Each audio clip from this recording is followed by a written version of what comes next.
اس محنت کو کرنے میں کمزوری، ایمان کو سیکھنا تھا، اس محنت کے اندر لگنا تھا، وہ میں نے اپنے آپ کو لگایا نہیں، ایمان میرا بنا نہیں۔ اب ایمان کہتے کسے ہیں؟ ایمان کسے کہتے ہیں؟ ایمان کی تعریف کیا ہے؟ 1996 کے اندر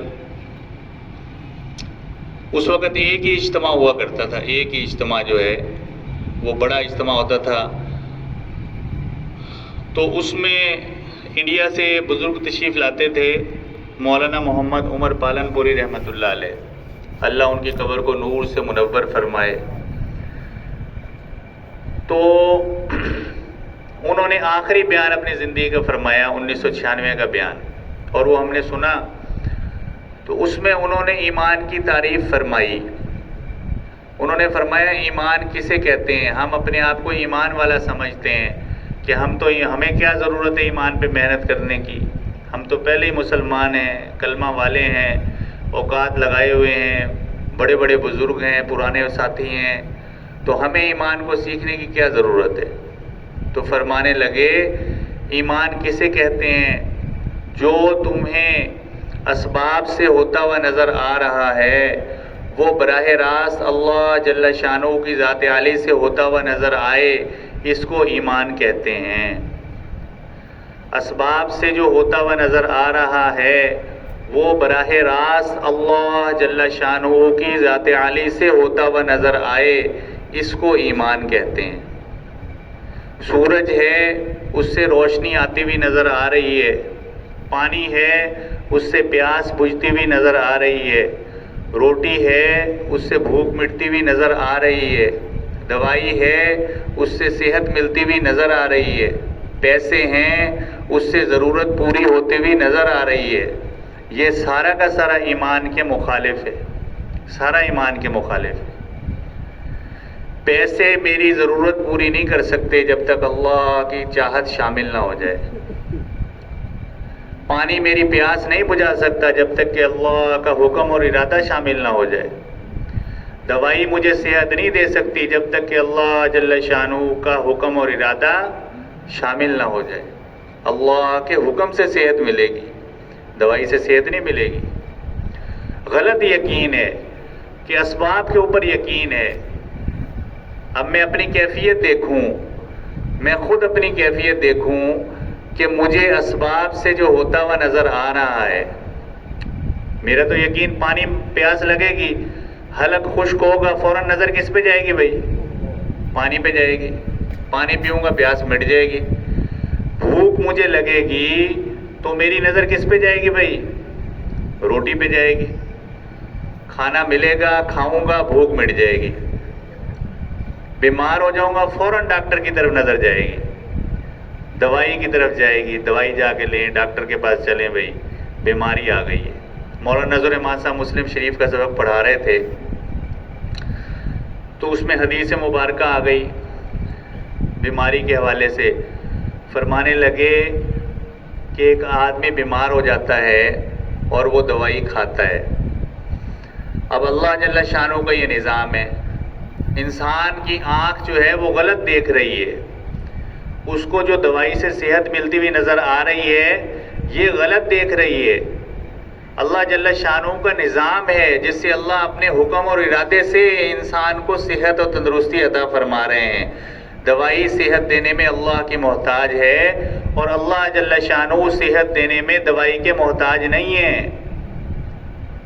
یہ نظام ہے اللہ کا۔ مولانا فرمانے لگے کہ حدیث مبارکہ میں آتا ہے کہ اللہ جل شانہ نے ایک فرشتہ مقرر فرمایا ہے، جب آدمی دوائی کھاتا ہے، کوئی بیمار شخص دوائی کھاتا ہے تو اس فرشتے کی یہ ذمہ داری ہے کہ دوائی کو بیماری والی جگہ تک پہنچانا اور پھر اللہ کے حکم سے اس کو شفا کا مل جانا۔ اور اگر اللہ کا حکم نہیں ہوتا تو وہ فرشتہ دوائی کو بیماری والی جگہ تک پہنچنے نہیں دیتا اور پھر انسان کو اس بیمار کو شفا نہیں ملتی۔ تو نظام سارا اوپر سے چل رہا ہے۔ نظر کیا آ رہا ہے؟ حکومتوں سے کام بنتے ہوئے نظر آ رہے ہیں، پیسے سے ضرورت پوری ہوتی ہوئی نظر آ رہی ہے، پانی سے پیاس بجھتی ہوئی نظر آ رہی ہے، اللہ محتاج نہیں ہے پانی کے، بغیر پانی کے بھی اللہ قادر ہیں پیاس بجھا دیں، بغیر روٹی کے اللہ قادر ہیں میری بھوک کو مٹا دیں۔ اب میرا یقین اسباب سے ہٹ جائے اور براہ راست اللہ جل شانہ کی ذات عالی پر یقین آ جائے، یہ ایمان ہے، اس کو ایمان کہتے ہیں۔ اب میں یہ سوچوں کہ مجھے اپنے ایمان پر کس قدر محنت کی ضرورت ہے، مجھے اپنے ایمان پر کس قدر محنت کی ضرورت ہے۔ ابھی تو میں نے ایمان کی الف بے بھی نہیں سیکھی، ایمان کی الف بے بھی میں نے نہیں سیکھی۔ مولانا احمد لاڈ صاحب اللہ جل شانہ ان کو صحت اور تندرستی عطا فرمائے اور ان کا سایہ امت پر قائم فرمائے، انڈیا سے تشریف لاتے ہیں ہر سال اجتماع کے لیے، تو ایمان کی تعریف فرمایا ایمان کسے کہتے ہیں؟ ما وقر فی القلب وصدقہ العمل، فرمایا ایمان اس چیز کو کہتے ہیں جو دلوں میں قرار پکڑ جائے اور مومن کا عمل اس کے ایمان والا ہونے کی تصدیق کر دے۔ ایمان کسے کہتے ہیں؟ اس چیز کو کہتے ہیں جو دلوں میں قرار پکڑ جاتا ہے اور پھر مومن کا عمل اس کے ایمان کی تصدیق کر دیتا ہے۔ مومن کی زبان کا بول، مومن کی دماغ کی سوچ، مومن کے پاؤں کا چلنا، مومن کا دوسرے مسلمان سے معاملہ کرنا، مومن کا رہن سہن، مومن کی معاشرت اور مومن کا معاملات، مومن کا ہر عمل اس کے ایمان کی تصدیق کرے گا کہ ہاں یہ ایمان والا ہے، یہ ایمان والا ہے۔ تو میرے بھائیوں، بزرگوں اور دوستوں، ایمان جو ہے وہ تو اس کی ایک مستقل محنت ہے جس کو آج ہم نے محنت سمجھا ہی نہیں ہے کہ یہ بھی کوئی سیکھنے کی چیز ہے۔ اس لیے اللہ جل شانہ نے، صحابہ کیا فرماتے ہیں؟ تعلمنا الایمان ثم تعلمنا القرآن، ہم نے تو پہلے ایمان کو سیکھا ہے، قرآن کریم کی تعلیمات تو ہم نے بعد میں حاصل کی، پہلے ایمان کو سیکھا۔ اور ایمان کیسے آتا ہے، کیسے بنتا ہے، اس کے لیے بھی حضور اقدس صلی اللہ علیہ وسلم نے ارشاد فرما دیا کہ الا ان فی الجسد لمضغہ اذا صلحت صلح الجسد کلہ واذا فسدت فسد الجسد کلہ الا وہی القلب الا وہی القلب الا وہی القلب، کہ فرمایا خبردار تمہارے جسم میں گوشت کا ایک لوتھڑا ہے، اور جب وہ ٹھیک ہو جاتا ہے تو تمہارا سارا جسم ٹھیک کام کرتا ہے، سارا جسم ٹھیک کام کرتا ہے، اور جب وہ گوشت کا لوتھڑا خراب ہو جاتا ہے سارا جسم خراب ہو جاتا ہے۔ جسم کے اندر گوشت کا ایک لوتھڑا، جب اس کے اندر ایمان کا نور آئے گا، اس لوتھڑے کے اندر ایمان کا نور آئے گا، تو حضور علیہ الصلوۃ والسلام ارشاد فرما رہے ہیں کہ تمہارے جسم سے نکلنے والا ایک ایک عمل وہ اللہ کو راضی کرنے والا ہوگا۔ تمہارے ہاتھ کا چلنا، تمہارے ہاتھ سے پکڑنا، ہاتھ کا استعمال، پاؤں سے چلنا، دماغ کی سوچ، زبان کا بول، کانوں کا سننا، تمہارے جسم کا ایک ایک عضو جو ہے وہ اللہ جل شانہ کے راضی کرنے میں استعمال ہوگا، ایسے استعمال ہوگا، ایسے عمل اس سے جو ہے نکلیں گے جس سے اللہ کی رضا اترتی ہے۔ اور اگر خدا نہ خواستہ اذا فسدت فسد الجسد کلو، اگر گوشت کا لوتھڑا جو تمہارے جسم کے اندر ہے اس کے اندر ایمان کا نور نہ آیا تو پھر کیا ہوگا؟ ہاتھ اللہ کی ناراضگی میں استعمال ہوں گے، کانوں سے وہ بول سنے جائیں گے جس سے اللہ کی ناراضگی اترے گی، اور دماغ سے وہ سوچ سوچے گا جس سے اللہ ناراض ہوتے ہیں، اور پھر جو ہے پاؤں سے اس طرف چل کے جائے گا جس سے اللہ جل شانہ کی ناراضگی اترتی ہے۔ ہر عضو اللہ کی ناراضگی والے کاموں میں استعمال ہوگا۔ فرمایا الا وہی القلب، خوب دھیان سے سن لو، وہ دل ہے، وہ دل ہے، وہ دل ہے۔ 3 مرتبہ تاکید کے ساتھ حضور اقدس صلی اللہ علیہ وسلم نے ارشاد فرمایا کہ خوب دھیان سے سنو، وہ دل ہے، وہ دل ہے، وہ دل ہے۔ دلوں پر ایمان کی محنت ہے، اللہ سے ہوتا ہے، اللہ کے غیر سے نہیں ہوتا۔ یہ دعوت کے بول بولے جائیں گے. اس امت کا تمغہ امتیاز ہے. دوسری امتوں سے جو فرق ہے وہ یہ امت دعوت دینے والی ہے. اس لیے حضور اقدس صلی اللہ علیہ وسلم نے ارشاد فرمایا کہ یہ میرا راستہ ہے ادعو الی اللہ، کہ میں لوگوں کو اللہ کی دعوت دیتا ہوں. جب میرا یہ کام ہے ومن اتبعنی، جس نے اتباع میری کی وہ تو داعی ہے. اس امت کا مقصد تو دعوت ہے. اس لیے حضرت جی مولانا الیاس رحمۃ اللہ علیہ یہ فرمایا کرتے تھے کہ دعوت جو ہے اس میں سارے نبیوں کی دعوت کا نور موجود ہے. دعوت میں سارے نبیوں کی دعوت کا نور موجود ہے. ایک آدمی دوسرے کو دعوت دے گا کہ بھئی نماز کا وقت ہو گیا، اللہ کی بڑائی کی دعوت دے گا، مسجد میں آنے کی دعوت دے گا، اعمال اور ایمان کی دعوت دے گا، تو اس کو سارے نبیوں کی دعوت کا نور ملے گا. اس کو سارے نبیوں کی دعوت کا نور ملے گا، اس کا دل نورانی ہوگا. اور پھر دوسری جگہ پھر فرمایا کرتے تھے، ارشاد فرماتے تھے کہ دعوت کے اندر تو سرور کونین امام الانبیاء حضرت محمد صلی اللہ علیہ وسلم کی دعوت کا نور بھی موجود ہے. یعنی ایک آدمی جب دوسرے کو دعوت دے گا اس کا دل کتنا نورانی ہوگا، سارے نبیوں کی دعوت کا اس کو نور ملے گا، اور پھر حضور پاک صلی اللہ علیہ وسلم کی دعوت کا نور بھی اسے ملے گا. تو اس نورانی دل کے ساتھ جب وہ اللہ کے سامنے کھڑا ہوگا، اپنی نماز پڑھے گا، اپنا ذکر کرے گا، اپنی تلاوت کرے گا، تو اس کی کیفیت کیا ہوگی. اس لیے اس امت کے ساتھ اللہ کی مدد تو دعوت کے ساتھ ہے، دعوت کی وجہ سے ہے.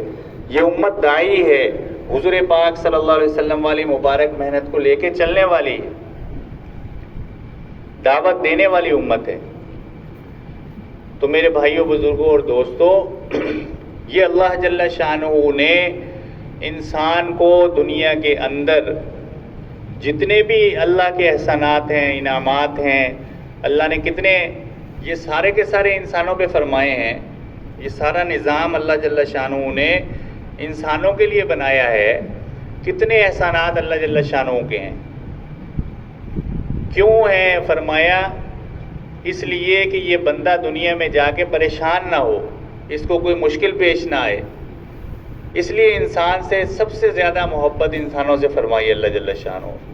یہ سارا کا سارا نظام مجھے اور آپ کو جو نظر آ رہا ہے، یہ اللہ جل شانہ نے میرے اور آپ کے فائدے اور نفع کے لیے بنایا ہے. ان ربکم اللہ الذی خلق السماوات والارض فی ستۃ ایام، بے شک تمہارا رب وہ اللہ ہے جس نے زمین آسمان کو 6 دن میں بنایا. ثم استوى علی العرش، پھر عرش پر قائم ہوا. کتاب العظمہ ایک کتاب ہے، اس کے اندر ہی اس کی تفصیل لکھی ہوئی ہے کہ کیسے اللہ جل شانہ نے یہ نظام کو 6 دن میں بنایا. کیسے بنایا؟ خلق اللہ عز وجل التربۃ یوم السبت، ہفتے کے دن اللہ نے مٹی کو پیدا کیا. وخلق فیہ الجبال یوم الاحد، اتوار کے دن اللہ نے پہاڑوں کو پیدا کیا. وخلق الشجر یوم الاثنین، پیر کے دن اللہ نے درختوں کو پیدا کیا. وخلق المکروہ یوم الثلاثاء، ناگوار مکروہات چیزوں کو اللہ نے منگل کے دن پیدا کیا. وخلق النور یوم الاربعاء، اور بدھ کے دن اللہ نے نور کو پیدا کیا. وبث یوم الدواب، وبث فیہا الدواب یوم الخمیس، اور جمعرات کے دن اللہ نے چوپایوں کو پیدا کیا. جو چوپائے ہیں، جانور ہیں، جاندار چیزیں ہیں، ان کو پیدا کیا. وخلق آدم علیہ الصلوۃ والسلام بعد العصر یوم الجمعہ، جمعے کے دن عصر اور مغرب کے درمیانی وقت میں اللہ جل شانہ نے حضرت آدم علیہ نبینا علیہ الصلوۃ والسلام کو دنیا کے اندر بھیجا. تو جو اللہ نے ارشاد فرمایا کہ میں نے 6 دن میں نظام بنایا، تو اس کی ترتیب جو ہے حدیث پاک میں آ گئی کہ کس طرح اللہ جل شانہ نے نظام کو 6 دن کے اندر بنایا. 7ویں دن اللہ نے انسان کو دنیا کے اندر بھیجا. یہ سارا نظام جتنا بنا ہوا مجھے اور آپ کو نظر آ رہا ہے، یہ جو میری اور آپ کی آنکھوں سے اوجھل ہے، سارا کا سارا نظام اللہ جل شانہ اپنی قدرت سے بنانے والے ہیں. افلم ينظروا الى السماء فوقهم، کیسے میں نے جو ہے تم آسمان کی طرف نہیں دیکھتے جو تمہارے سروں کے اوپر آسمان کی چھت میں نے بنائی ہے، کیف بنیناہا، تم اس میں غور کرو کیسے ہم نے اسے بنایا ہوگا، وزیناہا، کیسے اس کو مزین کیا ہوگا، وما لہا من فروج، اور تم دیکھتے جاؤ اس کے اندر تمہیں کوئی نقص، کوئی دڑاڑ، کوئی پھٹن، کوئی سوراخ نظر نہیں آئے گا، والارض مددناہا وَأَلْقَيْنَا فِيهَا رَوَاسِيَ وَأَنبَتْنَا فِيهَا مِن كُلِّ زَوْجٍ بَهِيجٍ، اور تمہیں جو ہے زمین کو تمہارے لیے بچھایا اور پھر اس کے اوپر طرح طرح کے نباتات اور غلہ اناج اس کے اوپر پیدا کیے۔ یہ سارا نظام میں نے کیوں تمہیں جو ہے وہ تمہارے لیے سارا کا سارا بنایا ہے، اور تمہیں میں اس کی طرف ترغیب دے رہا ہوں کہ دیکھو، کیوں نہیں دیکھتے اپنے سروں کے اوپر آسمان کی چھت کو، پھر زمین کو دیکھو اور اس کے اوپر اگائی گئی نباتات کو دیکھو، اپنا اجناس کو دیکھو، اور پھر یہ پھلوں کو دیکھو۔ یہ دیکھ کر فرمایا کیوں، تبصرۃ و ذکریٰ لکل عبد منیب، تم میں سے کوئی ذرا برابر بھی شعور اور عقل اور سمجھ رکھتا ہے تو وہ یہ سارا بنایا نظام دیکھ کر اس کی توجہ فوراً میری ذات عالی کی طرف متوجہ ہو جائے کہ ہاں یہ بنانے والا کوئی بہت بڑی بنانے والی طاقت والی ذات ہے، اور وہ اللہ جل شانہ کی ذات ہے۔ اسی لیے امام غزالی رحمۃ اللہ علیہ سے پوچھا، مت دلیل عندک علی وحدانیت اللہ، اے امام تیرے پاس اللہ کے ایک ہونے کی کوئی دلیل ہے؟ تو کیا فرمایا، افلا ينظروا الى السماء وارتفاعها، کیا تم نے نہیں دیکھا آسمان کی طرف اور آسمان کی بلندیوں کی طرف؟ افلا ينظروا الى الارض واتساعها، اور کیا تم نے نہیں دیکھا زمین کی طرف اور زمین کی وسعتوں کی طرف؟ افلا ينظروا الى البحار وامواجها، اور کیا تم نے نہیں دیکھا سمندر کی طرف اور سمندر کی لہروں کی طرف؟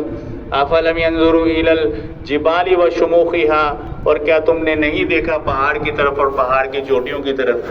یہ سارا کا سارا جو نظام، بڑی بڑی آسمانوں کی چھت اور پھر یہ جو زمین اتنی بڑی تمہیں نظر آ رہی ہے، بڑے بڑے پہاڑ نظر آ رہے ہیں، بڑی بڑی سمندروں کی لہریں اور موجیں تمہیں دکھائی دے رہی ہیں، یہ سارا کا سارا نظام بنا ہوا دیکھ کر تمہیں ایک اللہ جل شانہ کے ایک ہونے کا یقین نہیں تمہارے دل کے اندر آتا کہ اتنا بڑا نظام کوئی بنا سکتا ہے، کوئی چلا سکتا ہے؟ تو یہ سارا کا سارا نظام اللہ جل شانہ نے اپنی قدرت سے بنایا ہے، بنانے میں کسی سے مدد نہیں لی، اور سارا نظام انسان کی خدمت میں لگایا۔ انسان سے اللہ کو اتنی محبت ہے کہ سارا کا سارا نظام انسان کے تابع کر دیا۔ الذی جعل لکم الارض فراشا، اے انسانوں تمہارے لیے زمین کو میں نے فرش بنایا، والسماء بناء، آسمان کو تمہارے لیے چھت بنایا، وانزل من السماء ماء، اور آسمان سے تمہارے لیے پانی کو اتارا، فاخرج بہ من الثمرات رزقا لکم، اور پھلوں سے تمہارے لیے طرح طرح کا رزق میں نے پیدا کر دیا۔ سارا نظام انسان کی خدمت۔ رائے گنج میں سالانہ اجتماع ہوا کرتا تھا، جب ایک ہی اجتماع ہوتا تھا تو خدمت کے لیے طلبہ بہت زیادہ رائے گنج کے اندر جو ہے وہ صبح 3 بجے اٹھا کر رائے گنج میں پنڈال کے اندر بھیج دیتے تھے، 3 بجے اساتذہ بھی ساتھ جاتے تھے۔ تو پھر اپنی نماز وہاں ہوتی تھی، اجتماعی نماز سے پہلے طلبہ نے کیونکہ خدمت میں جانا ہوتا تھا، چاول کی فصل لگی ہوئی ہوتی تھی، اس کو کاٹتے تھے، اس کو کاٹنے کے بعد پھر پنڈال کا سارا وہ بانس لگانے، لائنیں لگانی، سارے کی ساری خدمت پنڈال کی وہ طلبہ ہی کرتے ہوتے تھے، اساتذہ بھی ساتھ شامل تھے۔ تو اس میں جب فجر کی نماز کے بعد مولوی عبدالرحمن صاحب مرحوم رحمۃ اللہ علیہ، اللہ ان کی قبر کو نور سے منور فرمائے، وہ ترغیبی بات فرمایا کرتے تھے۔ تو یہ اللہ کی نعمتوں کا ذکر فرما رہے تھے ترغیب میں، تو فرمانے لگے کہ یہ سارا نظام اور ساری چیزیں اللہ جل شانہ نے انسان کے فائدے اور نفع کے لیے بنائی ہیں۔ چاولوں کی فصل جب کاٹی جاتی تھی تو اس میں سے اکثر سانپ نکل جاتے تھے، سانپ نکلتے تھے، طلبہ ڈر جاتے تھے، خوف آتا تھا۔ سانپ ظاہر ہے قتل الموذی قبل الایذاء، شریعت کا حکم بھی یہ ہے کہ اس کو تکلیف دینے سے پہلے تکلیف دینے والی چیز کو تکلیف نقصان دینے سے پہلے ہلاک کر دو، یہ حکم ہے۔ تو مولوی عبدالرحمن صاحب مرحوم رحمۃ اللہ علیہ بیان میں یہ فرما رہے تھے کہ یہ جو آپ کو چاولوں کی فصل میں سے سانپ نکلتے ہوئے نظر آتے ہیں، ان سانپوں کو اللہ جل شانہ نے تمہارے فائدے اور نفع کے لیے پیدا کیا ہے۔ یہ سانپ تمہیں کیا فائدہ پہنچاتے ہیں؟ جب یہ چاول کی فصل سے گزرتے ہیں تو چاول کے دانے میں، کچے دانے میں کسی نے بھی اس کو اگر چکھا ہو تو اس کے اندر ہلکی سی مٹھاس ہوتی ہے، چاول کے دانے میں ہلکی سی مٹھاس۔ تو مولوی صاحب یہ فرماتے تھے کہ جب سانپ چاول کی فصل سے گزرتا ہے تو اللہ جل شانہ اس کے گزرنے کو ذریعہ اور سبب بنا دیتے ہیں چاول کے دانے میں مٹھاس پیدا ہونے کا۔ تو ایک بظاہر چیز نظر آ رہی ہے نقصان دینے والی، اس کو بھی اللہ جل شانہ انسان کے فائدے کے لیے استعمال فرما رہے ہیں۔ ان الدنیا خلقت لکم، دنیا ساری کی ساری انسانوں تمہارے لیے بنائی ہے، ساری کی ساری دنیا کا نظام جو تمہیں بنا ہوا نظر آ رہا ہے یہ تو میں نے تمہارے لیے بنایا ہے۔ اتنی محبت ہے اللہ جل شانہ کو انسان سے۔ وَأَنْتُمْ خُلِقْتُمْ لِلْآخِرَةِ، اور تمہیں میں نے آخرت کے لیے پیدا کیا۔ خَلَقْتُ الْأَشْيَاءَ لِأَجَلِكَ، دنیا میں جتنی چیزیں تمہیں نظر آ رہی ہیں اے انسان، یہ ساری کی ساری چیزیں میں نے تیرے لیے پیدا کی ہیں، ساری چیزیں تیرے لیے پیدا کی ہیں۔ وَخَلَقْتُكَ لِأَجَلِي، اور تجھے میں نے اپنی ذات کے لیے پیدا کی۔ اس لیے اللہ کے احسانات دیکھ لیں، انسانوں پر کتنے احسانات ہیں۔ أَلَمْ نَجْعَلِ الْأَرْضَ مِهَادًا، اے انسانوں کیا میں نے تمہارے لیے زمین کو بچھونا نہیں بنایا؟ وَأَنزَلَ مِنَ السَّمَاءِ مَاءً فَأَخْرَجَ بِهِ مِنَ الثَّمَرَاتِ رِزْقًا لَكُمْ، یہ سارا جو ہے نظام یہ اللہ جل شانہ نے انسان کے فائدے کے لیے، انسان سے کتنی محبت۔ انسان فرمایا وَفِي أَنفُسِكُمْ أَفَلَا تُبْصِرُونَ، تم اپنے 6 فٹ کے جسم کے اندر ہی دیکھ لو، تمہیں جو اپنے جسم اللہ کی قدرت کو اگر دیکھنا ہے، اللہ کی محبت کو دیکھنا ہے، اللہ کے احسانات کو دیکھنا چاہتے ہو، اپنے 6 فٹ کے جسم کے اندر دیکھو، اس میں تمہیں اللہ کی ساری نشانیاں نظر آئیں گی۔ اپنی پیدائش پہ غور کر لو، کیسا نظام اللہ نے چلایا، تمہیں پیدا کیا، تمہارے رزق کا کیسا بندوبست کیا، کیسے کیسے تم سے محبت فرمائی اللہ جل شانہ نے، یہ سارا نظام اور یہ سارا تم اپنے اوپر غور کرو۔ یا ابن آدم، حدیث پاک میں حدیث قدسی ہے، فرما رہے ہیں کہ یا ابن آدم جعلت لک قرارا فی بطن امک، اے آدم کی اولاد میں نے تجھے تیری ماں کی پیٹ کے اندر ٹھہرا دیا۔ وجعلت لک غشاء لئلا تفزع من رحم ظلمک، اور تجھے تیری ماں کی پیٹ میں ایک پردے کے اندر رکھا تاکہ ماں کے پیٹ کے اندھیرے سے تو گھبراہٹ اور پریشانی میں مبتلا نہ ہو جائے۔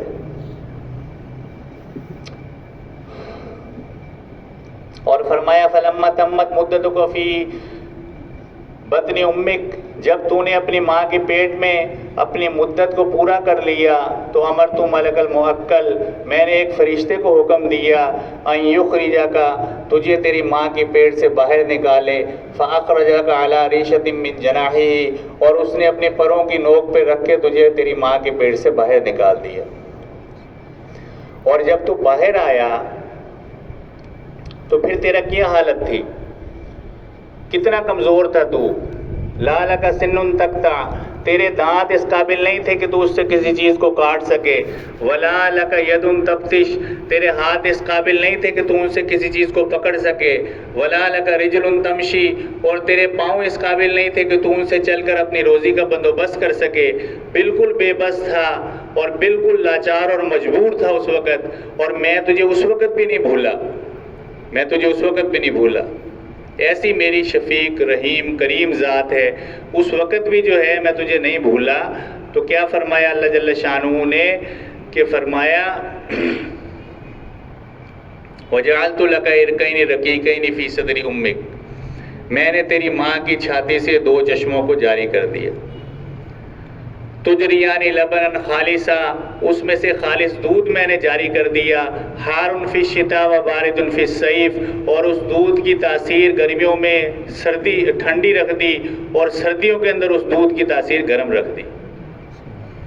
پھر فرمایا اتنا کر کے بھی اگر میں تجھے چھوڑ دیتا تو تجھے پریشانی ہوتی، پھر بھی تجھے نہیں چھوڑا، تیرے رزق کا بندوبست بھی کر دیا پھر بھی نہیں چھوڑا، تیری پیدائش کا نظام چلا دیا اس وقت بھی تجھے نہیں بھولا۔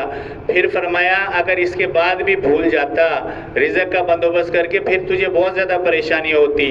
وَجَعَلْتُ مُحَبَّتَكَ فِي قَلْبِ وَالِدَيْكَ، میں نے تیرے ماں باپ کے دل میں تیری محبت کو پیدا کر دیا۔ لا یاکلانی حتی تاکل، اس وقت تک انہیں کھانا اچھا نہیں لگتا جب تک تجھے نہ کھلا دیں۔ ولا یرقدانی حتی ترقد، اس وقت تک انہیں نیند نہیں آتی جب تک تجھے نہ سلا دیں۔ یہ محبت کس نے پیدا کی بھائی؟ اللہ جل شانہ نے، کیونکہ انسان کو پریشان اللہ دیکھ نہیں سکتے۔ اللہ نہیں چاہتے کہ میرا بندہ دنیا میں جا کے پریشان ہو، اس کو کسی طرح سے مصیبت آئے، اس کو کوئی مشقت آئے اور اس کو کوئی حالات اس کے اوپر آئیں۔ اللہ کی یہ چاہت نہیں ہے۔ یہ تو سارا نظام انسان کے لیے بنایا ہے، انسان کی خدمت میں اللہ جل شانہ نے لگایا ہے۔ انسان کو پریشان نہیں کرنا چاہتے اللہ جل شانہ۔ تو پھر اللہ فرما رہے ہیں کہ فَلَمَّا اشْتَدَّ عَذْرُكَ، جب تو تھوڑا سا بڑا ہو گیا، جب اس نظام سے باہر آیا اور تھوڑی تیرے اندر طاقت آ گئی، وَقَوِيَ ظَهْرُكَ، تیری کمر بھی تھوڑی سی مضبوط ہو گئی، چلنے پھرنے کے قابل ہو گیا، تو پھر کتنے محبت بھرے انداز میں اللہ پاک انسان سے شکوہ فرما رہے ہیں کہ بارزتنی بالمعاصی، تو نے میرا گناہوں سے مقابلہ کیا۔ جب تو بڑا ہوا اور تھوڑا چلنے پھرنے کے قابل ہو گیا تو تو نے کیا کیا؟ بجائے کہ میرے احسانات کا بدلہ تو میری محبت کا بدلہ محبت کے ساتھ ہی دیتا، تو نے کیا کیا کہ بارزتنی بالمعاصی، میرا گناہوں کے ساتھ مقابلہ کیا۔ فلم تستحی منی، اے میرے بندے تجھے مجھ سے شرم نہیں آئی؟ اہذا جزائی عبدی، اے میرے بندے میرے احسانات کا یہی بدلہ جو تو نے مجھے دیا؟ وَرَغِمَ ذَلِكَ، اس کے باوجود اللہ فرماتے ہیں کہ ان سالتنی آتیتک، پھر بھی جب دنیا کے اندر تجھے کوئی پریشانی آتی ہے اور تو مجھ سے سوال کرتا ہے، دعا کے لیے ہاتھ اٹھاتا ہے، فرمایا میں تیرے سوال کو پورا کرتا ہوں۔ وَإِن دَعَوْتَنِي أَجَبْتُكَ، جب تو مجھ سے دعا مانگتا ہے میں تیری دعا کو قبول کرتا ہوں۔ وَإِن رَجَعْتَ إِلَيَّ قَبِلْتُكَ، اور اگر تو گناہوں سے کبھی تجھے شرم آ جائے، تیری 60 سال عمر ہو جائے، 70 سال عمر ہو جائے، گناہ کر کر کے تھک جائے، اور تھک جانے کے بعد تجھے یہ کبھی احساس ہو زندگی کے اندر کہ میرے اللہ نے تو میرے اوپر اتنے احسانات کیے ہیں اور میں اتنا گناہ گار ہوں اور اتنی میں نے خطائیں کی ہیں، اتنے میں نے اللہ کے حکموں کو توڑا ہے، اتنی میں نے اس کے پیارے حبیب حضرت محمد صلی اللہ علیہ وسلم کی سنتوں کو توڑا ہے، اب تجھے اللہ فرمانے کبھی شرم آ جائے مجھ سے اور کبھی تو جو ہے میری طرف واپس لوٹ کر آنا چاہے، فرمائے ان رجعت الیہ قبلتک، تو تیرے لوٹ کر آنے پہ میں لبیک کہتا ہوں اور مجھے تیرا لوٹ کر آنا پسند آتا ہے۔ فرمایا اسی لیے حدیث قدسی میں آتا ہے اذا بلغت ذنوبک عنان السماء، انسان اتنے گناہ کر لے اتنے گناہ کر لے، اللہ جل شانہ ارشاد فرما رہے ہیں کہ تیرے گناہ آسمان کے کناروں تک پہنچ جائیں۔ کہاں تک پہنچ جائیں؟ آسمان کے کناروں تک پہنچ جائیں، اتنے تو گناہ کر لے۔ ثم استغفرتنی غفرت لک ولا ابالی، ایک مرتبہ سچے دل سے توبہ کر لے کہ یا اللہ میں نے گناہ کر دیے مجھے معاف کر دے، تو فرمایا غفرت لک ولا ابالی، میں تیرے سارے گناہوں کو بخش دوں گا اور مجھے کوئی پرواہ نہیں ہے، کوئی پوچھنے والا نہیں۔ تو یہ اللہ کا نظام ہے، اللہ کی محبت ہے انسان سے، اس لیے اللہ فرما رہے ہیں انی لک محب، اے میرے بندے میں تجھ سے محبت کرتا ہوں، فبحق علیک کل محبہ، اور تجھے بھی میرے حق کی قسم ہے کہ تو بھی مجھ سے محبت کر۔ جب میں تجھ سے اظہار محبت کر رہا ہوں، تیرے لیے ساری نعمتوں کو میں نے بنایا ہے، سارا نظام تیرے لیے بنایا ہے، اور جب تک تو دنیا کے اندر ہے یہ نظام سے نفع اٹھا رہا ہے، تجھے میں سارے کے سارے انعامات دے رہا ہوں، اور رزق کے خزانے اتنے جو ہے اتنی نافرمانیاں کرتا ہے پھر بھی رزق تیرا بند نہیں کرتا، سارا نظام تیرے لیے ہے، تجھے نفع پہنچانے کے لیے ہے۔ تو میرے بھائیوں، انسان کے دنیا میں آنے کا کیا مقصد؟ اللہ اس لیے فرما رہے ہیں کہ اگر یہ میں تجھ سے محبت کر رہا ہوں تو میرے حق کا واسطہ ہے کہ تو بھی تو مجھ سے محبت کر، تو بھی مجھ سے محبت کر۔ اس لیے اللہ جل شانہ نے انسان کو دنیا کے اندر بھیجا تو مقصد بتایا کہ تمہارا دنیا میں آنے کا مقصد کیا ہے، یہ نظام جو میں نے سارا تمہارے لیے بنایا ہے تمہارا بھی کوئی مقصد ہے۔ فَحَسِبْتُمْ أَنَّمَا خَلَقْنَاكُمْ عَبَثًا وَأَنَّكُمْ إِلَيْنَا لَا تُرْجَعُونَ، کہ تم کیا گمان کرتے ہو کہ تمہیں میں نے بیکار پیدا کیا ہے اور تم لوٹ کر میرے پاس نہیں آؤ گے؟ تمہارا دنیا کے اندر آنا یہ عارضی ہے، مستقل نہیں ہے، رہنا مستقل نہیں ہے۔ منہا خلقناکم وفیہا نعیدکم ومنہا نخرجکم تارۃ اخری، اسی مٹی سے اللہ فرما رہے ہیں میں نے تمہیں بنایا، پیدا کیا، اسی مٹی میں تمہیں دوبارہ لے جاؤں گا اور قیامت والے دن اسی مٹی سے تمہیں دوبارہ کھڑا کروں گا۔ یہ اللہ فرما رہے ہیں، مستقل نہیں آئے تم دنیا کے اندر، تھوڑا سا وقت ہے تمہارے پاس، اور اس وقت میں تم نے کرنا کیا ہے؟ خلقتک لعبادتی فلا تلعب، اے آدم کی اولاد میں نے تجھے اپنی عبادت کے لیے پیدا کیا ہے کہ دنیا میں جا کر میری عبادت کر، میری ذات کو پہچان، اور لہو و لعب کے اندر مت پڑھ۔ لہو و لعب میں پڑھنے کے لیے میں نے تجھے نہیں بھیجا بلکہ اپنی عبادت کے لیے بھیجا۔ وَقَسَّمْتُ اب انسان کمزور ہے نا جی، جب اس کو مقصد دیا گیا تو فوراً جب انسان عبادت کے اندر لگے گا اور اپنے مقصد میں لگے گا تو فوراً اس کی توجہ کہاں گئی بھائی کہ اگر میں مقصد میں لگ گیا تو میری ضروریات پوری کیسے ہوں گی، میرے رزق کا کیسے بندوبست ہوگا؟ وہاں اللہ نے فرما دیا وَقَسَّمْتُ لَكَ رِزْقَكَ فَلَا تَتَعَبْ، میں نے تیرے لیے تیرے رزق کو تقسیم کر دیا۔ وفی روایت قدرت لک رزقک، جتنا تیرے مقدر میں تجھے ملے گا، فلا تتعب، تو رزق کی خاطر مت بھٹک، یہ تجھے مل کے رہے گا۔ حضرت میکائیل علیہ السلام جو رزق کے فرشتے ہیں اللہ نے مقرر فرمائے ہیں، ان کی ڈیوٹی یہ ہے کہ ایک دن میں جتنا جس کے مقدر کا رزق ہے اس کو پہنچائیں، یہ اس فرشتے کی ذمہ داری ہے۔ جب تک وہ ایک بندے کے مقدر کا رزق اس تک نہیں پہنچا دیتا اس فرشتے کی ڈیوٹی پوری نہیں ہوتی۔ اس لیے اللہ فرما رہے ہیں کہ تم مت بھٹک اس کے لیے۔ اب یہ موسیٰ نبینا علیہ السلام کو اللہ جل شانہ نے جب فرعون کی طرف بھیجا، تفسیر روح المعانی کے اندر یہ واقعہ لکھا ہے کہ ان کو اذهب الى فرعون انه طغى، جاؤ فرعون کے پاس سرکش ہو گیا ہے، اور پھر اپنے اہل و عیال کو لگودق صحرا کے اندر چھوڑنے کا حکم اللہ پاک نے دیا کہ یہیں چھوڑ دو اور جاؤ، فرعون کو دعوت دو۔ تو دل کے اندر یہ خیال پیدا ہوا کہ ان کو میں اس حالت میں چھوڑ کے جاؤں گا، ان کے رزق کا کیا بندوبست ہوگا، کھانے پینے کا کیا انتظام ہوگا۔ اللہ جل شانہ تو دلوں کے حال جاننے والے ہیں، اپنے نبی کے دل کے اندر یہ خیال پیدا ہوا تو اللہ جل شانہ کی ذات عالی نے فوراً حضرت موسیٰ علیہ السلام کو جو عصا دیا تھا معجزے کے طور پر، اس کو فرمایا کہ اضرب بعصاک الحجر، ایک پتھر سامنے پڑا ہوا تھا، حکم دیا کہ اس پتھر پر موسیٰ اپنی اس لاٹھی کو مارو۔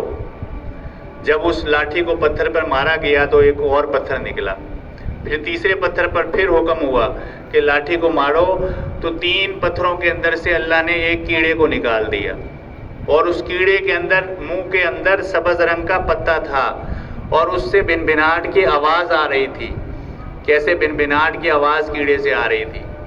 اور موسیٰ علیہ السلام نے جب یہ اللہ کا معجزہ دیکھا تو اللہ سے عرض کی کہ یا باری تعالیٰ، اب تو نے مجھے اتنا بڑا جو ہے یہ معجزہ دکھایا ہے، 3 پتھروں کے اندر ایک کیڑا اور کیڑے کے منہ کے اندر سبز رنگ کا پتا، تو اور یہ بنبناٹ کی آواز بھی آ رہی ہے، تو مجھے یہ طاقت اور قوت عطا فرما کہ میں اس کی آواز کو سمجھ سکوں کہ یہ 3 پتھروں کے اندر سبز رنگ کا پتا منہ میں لے کے کیا کہہ رہا ہے۔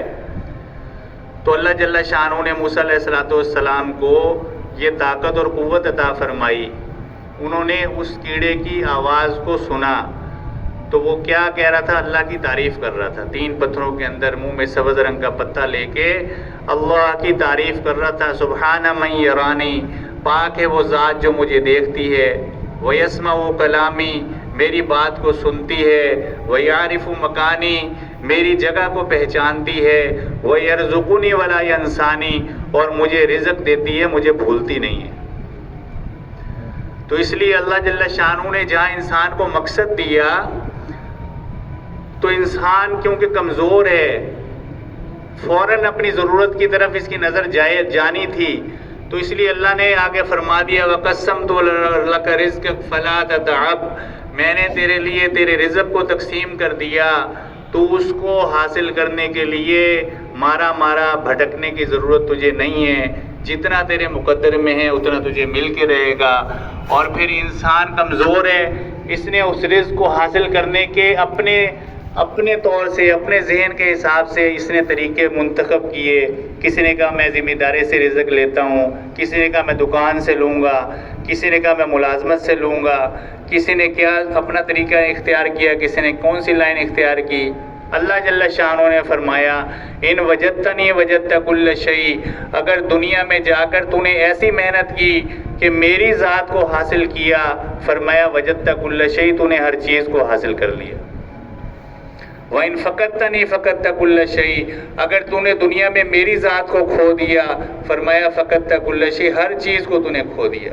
وَأَنَا خَيْرٌ لَكَ، اور میں تیرے لیے سب سے بہتر ہوں. مِن كُلِّ شَيْءٍ، جتنی بھی دنیا میں اسباب ہیں، جتنی حکومتیں ہیں، جتنے وسائل ہیں، جتنی چیزیں ہیں، ساری چیزوں سے میں تیرے لیے بہتر ہوں. میری ذات سے تعلق بناؤ. اور اللہ کی ذات سے تعلق بنانا کیسے بنے گا؟ قل ان کنتم تحبون اللہ فاتبعونی یحببکم اللہ. فرمایا محمد صلی اللہ علیہ وسلم آپ ان لوگوں سے کہہ دیجئے کہ اگر یہ مجھ اللہ سے محبت کے دعوے دار ہیں کہ ہم تو اللہ سے بڑی محبت کرتے ہیں، بڑی محبت ہے ہمیں اللہ سے، تو فرمایا فاتبعونی، مجھ محمد صلی اللہ علیہ وسلم کی اتباع کرو. یحببکم اللہ، جب تم حضور پاک صلی اللہ علیہ وسلم کی سنت کو اپنی زندگی میں لاؤ گے تو اللہ فرما رہے ہیں پھر تم اللہ سے محبت نہیں کرو گے، یحببکم اللہ، بلکہ اللہ خود تمہیں اپنا محبوب بنائے گا. کیوں محبوب بنائے گا؟ کیونکہ تم نے اس کے محبوب کی طریقوں کو اپنی زندگی میں لے آئے، سنت کے مطابق زندگی گزاری. تو میرے بھائیوں ایک ہی راستہ ہے، حضور پاک صلی اللہ علیہ وسلم کے مبارک سنت اعمال. یہ مسلمان کی طاقت ہے، سنت زندگی جو ہے مسلمان کی طاقت ہے. ایمان اور عمل، صحابہ رضوان اللہ علیہ مجمعین کے پاس 2 ہی چیزیں تھیں، ایمان اور اعمال. ایمان اور اعمال حضور پاک صلی اللہ علیہ وسلم کی ایک ہے سنت کے مطابق زندگی گزارنا، ایک ہے حضور پاک صلی اللہ علیہ وسلم کی سنت میں کامیابی کا یقین دل کے اندر اتر جائے کہ میں پیارے نبی کی سنت کو پورا کروں گا، اللہ کی مدد میرے ساتھ ہوگی. اللہ کی مدد تو مسلمان کے ساتھ سنت کو پورا کرنے کی وجہ سے. آج میرے اوپر جو حالات آئے ہوئے ہیں، تمام مسلمان پریشان ہیں، جو اتنا دنیا کے اندر ایک دوڑ لگی ہوئی ہے اور سارے کے سارے پریشانی کی وجہ اب کبھی حکومتوں کو کوستے ہیں کہ جی ظالم حکمران مسلط ہو گئے، کبھی کیا حالات آ گئے، پریشانیاں آ گئی، مہنگائی اتنی ہو گئی. اللہ جل شانہ اس فرما رہے ہیں کہ ظہر الفساد فی البر والبحر بما کسبت ایدی الناس، خشکی اور تری میں جتنی خرابیاں آئیں گی، جتنے تمہارے اوپر حالات آئیں گے، مہنگائی کی شکل میں ہوں، ظالم حکمرانوں کی شکل میں ہوں، جس شکل میں بھی تمہارے اوپر حالات اور پریشانیاں آئیں گی، فرمایا بما کسبت ایدی الناس، یہ تو تمہارے اپنے ہاتھ کی کمائی ہے. یہ جیسے اعمال تم کرو گے ویسے فیصلے میں اوپر سے نیچے اتاروں گا، جیسے اعمال تمہارے ہوں گے ویسے فیصلے. اگر میرے حکم کو پورا کرو گے، میرے پیارے نبی حضرت محمد صلی اللہ علیہ وسلم کی سنت کے مطابق زندگی گزارو گے، فرمایا کہ میں راضی ہو جاؤں گا، پھر رحمتوں کے فیصلے اتاروں گا. اذا اطیعت رضیت، جب میری اطاعت اور فرما برداری کرو گے، میرے حکم کو پورا کرو گے، میرے پیارے نبی کی سنت پہ زندگی گزارو گے، فرمایا میں راضی ہو جاتا ہوں۔ وَإِذَا رَضِيتُ بَارَكْتُ، جب راضی ہوتا ہوں برکتیں اتارتا ہوں۔ لَيْسَ لِبَرَكَتِي نِہَایَہ، اتنی برکتیں اتارتا ہوں کہ ان برکتوں کی کوئی انتہا نہیں ہوتی۔ تمہارے گھر میں برکت، تمہاری اولاد میں برکت، تمہارے دکانوں میں برکت، کاروبار میں برکت، مال میں برکت، کھانے میں برکت، ہر چیز کے اندر برکت۔ فرمایا وَإِذَا أُوصِيتُ غَضِبْتُ، جب تم روئے زمین پہ میری نعمتوں کو استعمال بھی کر رہے ہو، میرے احسانات کو جو ہے، اتنے میں نے احسانات تم نے کیے، تمہارے اوپر کیے ہیں، اس کے باوجود میری زمین پر رہتے ہوئے، میرے آسمان کی چھت کے نیچے جو ہے وہ رہتے ہو، اور پھر میری جب نافرمانی کرتے ہو، فرمایا میں ناراض ہو جاتا ہوں، میرے حکم کو توڑتے ہو، میرے پیارے نبی کی سنت کو توڑتے ہو، میں ناراض ہو جاتا ہوں۔ وَإِذَا غَضِبْتُ لَعَنْتُ، جب ناراض ہوتا ہوں لعنت اتارتا ہوں۔ إِنَّ لَعْنَتِي تَبْلُغُ السَّابِعَ مِنَ الْوُلْدِ، اور پھر میری لعنت، ناراضگی کے اثرات تمہاری 7 پشتوں تک رہتے ہیں۔ تو آج دیکھیں میرے بھائیوں، جو پریشانی کی وجہ ہے وہ حکومتیں نہیں ہیں۔ حکومتیں کون ہوتی ہیں؟ حکومتوں سے میرے کام نہیں بنیں گے، میرے کام تو اللہ جل شانہ بنائیں گے، اور بنائیں گے اعمال کے اوپر، سنت زندگی پہ۔ یہ اللہ کا فیصلہ ہے۔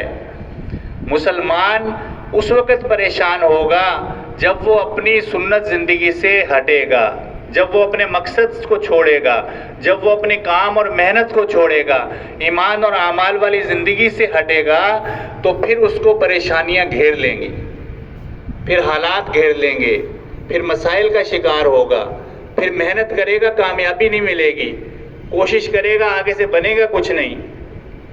اس لیے اللہ فرما رہے ہیں یا عبدی انت ترید و انا ارید، اے میرے بندے ایک تیری چاہت ہے ایک میری چاہت ہے، ولا یکون الا ما ارید، ہوتا وہ ہے جو میں چاہتا ہوں، وان تسلم لی فیما ارید کفلتک فیما ترید، جب دنیا میں تو میری چاہت کو پورا کرتا ہے تو میں پھر تیری چاہت کو پورا کر دیتا ہوں۔ وَإِن لَّمْ تُسَلِّمْ لِي فِيمَا أُرِيدُ أَتَعَبْتُكَ فِيمَا تُرِيدُ، فرمایا کہ جب دنیا میں تو میری چاہت کو نہیں پورا کرتا تو فرمایا میں تجھے تیری چاہت میں تھکا دیتا ہوں، تھکا دیتا ہوں۔ وَلَا يَكُونُ إِلَّا مَا أُرِيدُ، اور فرمایا ہوتا پھر بھی وہی ہے جو میں چاہتا ہوں۔ تو کرتا رہے گا، ایسے لگے گا تجھے بڑا کچھ آ گیا، بڑا کچھ ہو گیا، بڑا کچھ، لیکن پھر بھی پریشان ہی تھکتا چلا جائے گا، تھکتا، اسی حال میں موت آ جائے گی۔ اس لیے میرے بھائیوں، اگر میں چاہتا ہوں کہ میری دنیا بھی بن جائے اور آخرت بھی بن جائے، اس کے لیے میرے پاس ایک ہی راستہ ہے کہ میں اپنے مقصد پہ آ جاؤں۔ اس امت کو جو اللہ جل شانہ نے مقصد عطا فرمایا کہ یہ امت خود بھی ایمان اور اعمال کے مطابق زندگی گزارنے والی ہے، اور قیامت تک آنے والے ایک ایک انسان کے ایمان اور عمل کی فکر کرنے والی امت ہے، یہ ایسے ہی نہیں ہے۔ اور اسی لیے اس امت کے سارے فضائل ہیں، یہ سارے فضائل اس کے امت کے جو ہیں، فضائل صدقات میں حضرت شیخ نے لکھا ہے، حضور علیہ الصلوۃ والسلام نے اللہ جل شانہ سے یہ عرض کی کہ یا باری تعالیٰ میری امت اعمال کرے گی تو اس عمل پہ کیا عطا فرمائے گا؟ تو اللہ جل شانہ نے کیا ارشاد فرمایا کہ من جاء بالحسنہ فلہ عشر امثالھا، جو ایک نیکی لے کر آئے گا اس کو 10 گنا اجر بڑھا چڑھا کر دوں گا۔ ایک نیکی کے بدلے کتنا بھائی؟ 10 گنا۔ تو آپ علیہ السلام نے کیا ارشاد عرض کی کہ یا باری تعالیٰ رب زد امتی، اور زیادہ دے، تھوڑا ہے امت کو، اور زیادہ دے۔ بہت فتنے فساد کا دور ہوگا، مشقت ہوگی۔ من تمسک بسنتی عند فساد الامتی فلہ اجر 100 شہید، ایسا فتنے فساد کا دور آنے والے۔ آج سے 1500 سال پہلے آقا انعامدار سرور کونین امام الانبیاء حضرت محمد صلی اللہ علیہ وسلم نے یہ ارشاد فرما دیا کہ فتنے فساد کا دور ہوگا، اس دور میں جو میری ایک سنت کو زندہ کرے گا اس کو 100 شہیدوں کا ثواب ملے گا، 100 شہیدوں کا ثواب ایک سنت کو زندہ کرنے۔ تو فرمایا ربی زد امتی، تھوڑا ہے، میری امت کو اور زیادہ عطا فرما۔ اللہ جل شانہ نے قرآن کی آیت اتاری اور مثال دے کر سمجھایا، مثل الذین ينفقون اموالهم فی سبیل اللہ